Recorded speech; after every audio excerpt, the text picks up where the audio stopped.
I miss the version of me I was before burnout. This is a thought that has been quite often happening in my brain recently, and has been, like some kind of background background noise that is really making me, navigate my recovery from burnouts in a different way. And it's kind of very strange because it's like part of me is jealous about my old life. Is jealous about the version of me who was able to, bounce back from working too hard and then a few days later just be out there again. Or, the version of me who was not always constantly thinking about what is sustainable, what is not, how can I take care of my body, how can I take care of my brain. And it's very strange feelings because obviously part of me is like, but this is better, right now, what works for you. You've grown enough to understand all these things that can make success sustainable, that can help you move through life in a better way and with a better quality of life. But part of my brain is also, it's also holding itself back and it's like, yeah, but you know what, the better version of you was before. The older version of you was more capable, was more resilient or something. There is a kind of like inner dialogue that is not fully matching.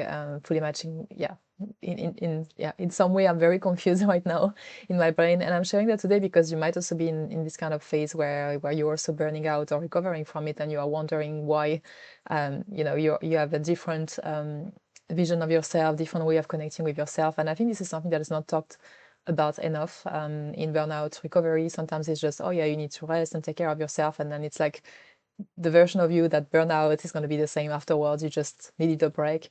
And I feel it's a bit more complex than that, particularly when you have more experience in life, I would say, when you're older and you have had enough time to understand who you are and what works for you. And by personal experience, I've burned out quite a lot in my life. I think that comes from the fact that my brain is on the autism spectrum, and I was not aware of it.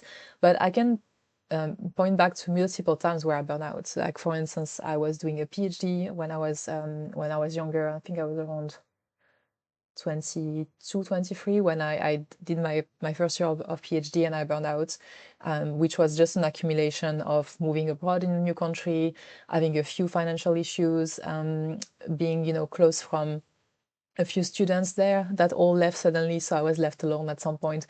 And also figuring out that actually what I was doing for my PhD was not something I really liked, or like already have some early signs that I was not finding any purpose in being a scientist.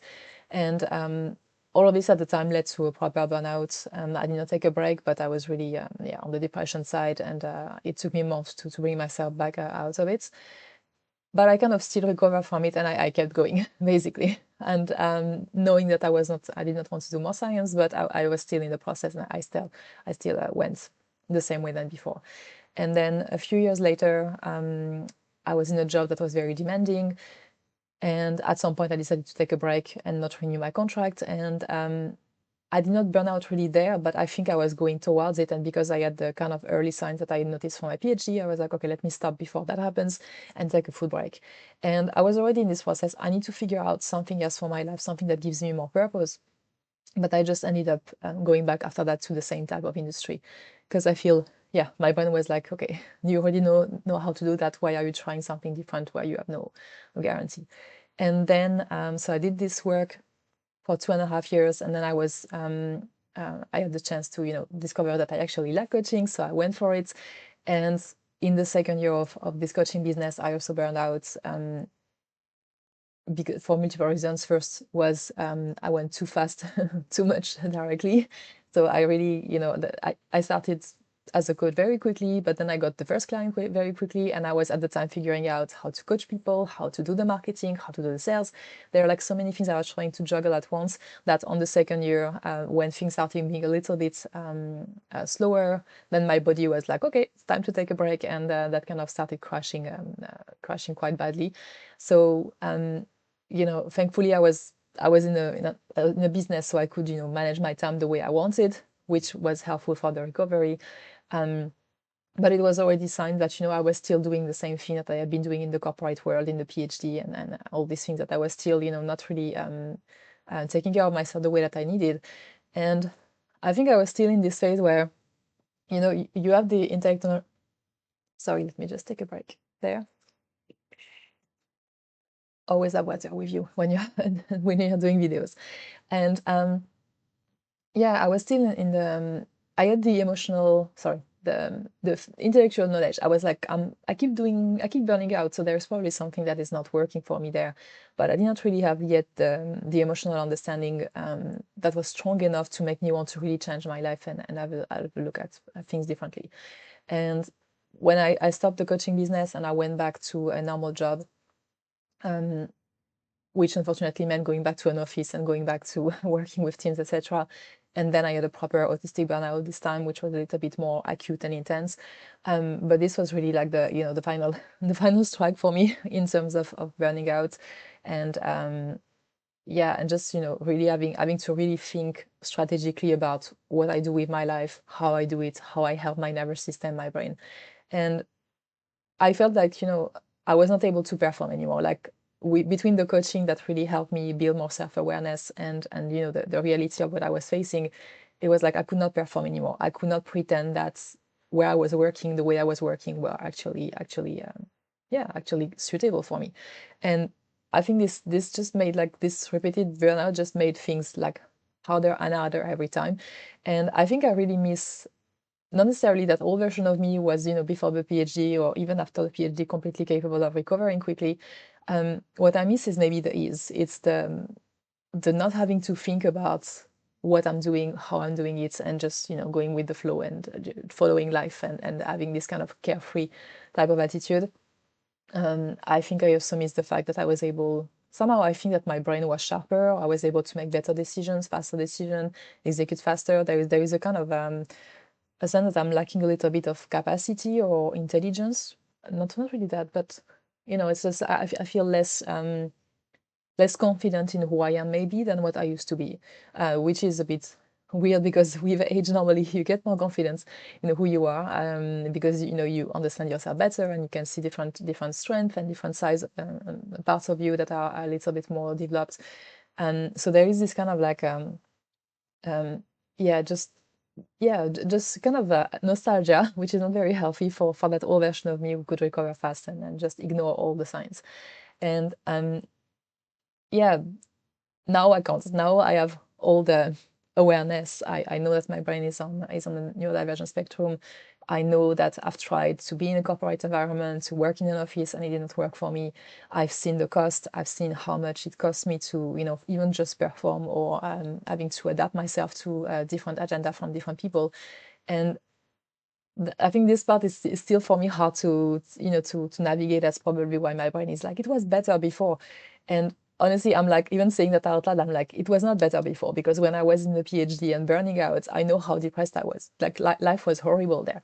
But somehow, because it's in a long time ago, my brain is like, oh yeah, remember how you recovered. It's like, remember also the days where you were not doing that great and you did not really have at the time like any real ideas about how to get yourself out of there.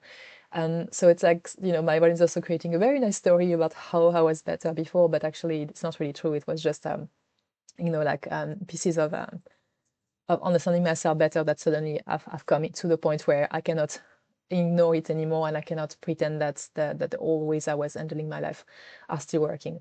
And I feel what is really hard right now is because I'm still in the process of figuring it out differently. I have worked over the last few years in having better habits around my productivity, around how I use my time, around how I talk to my brain, how I manage my thoughts, how I manage my energy as well, my nervous system. So I've done a lot of things. I've put a lot of systems in place that help me operate differently. I feel what was really hard is that because of the recent experience I've had with an autistic burnout, it's like actually all these things still don't work enough.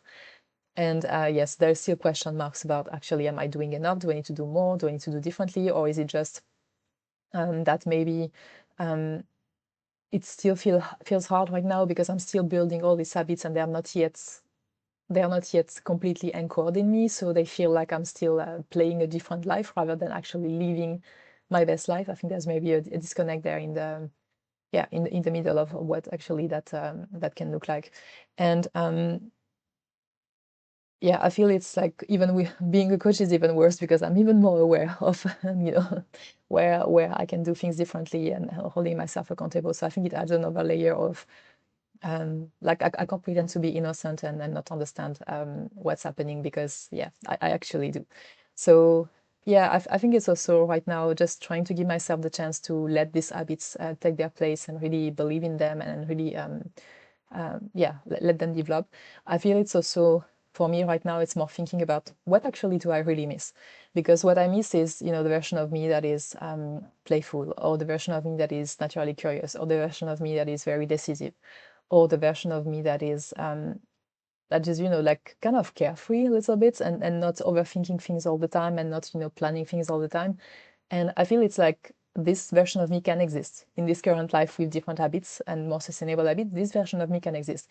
It's just that I need to go figure out how I can bring that to life, how I can raise my aliveness, how I can, create this moment where I can feel these different emotions, and figuring out ways to recreate that are different from what I used to maybe have in my life. But there will be, sorry, I got distracted by the postman doing a lot of noise in the background. This video is a little bit messy, sorry for it.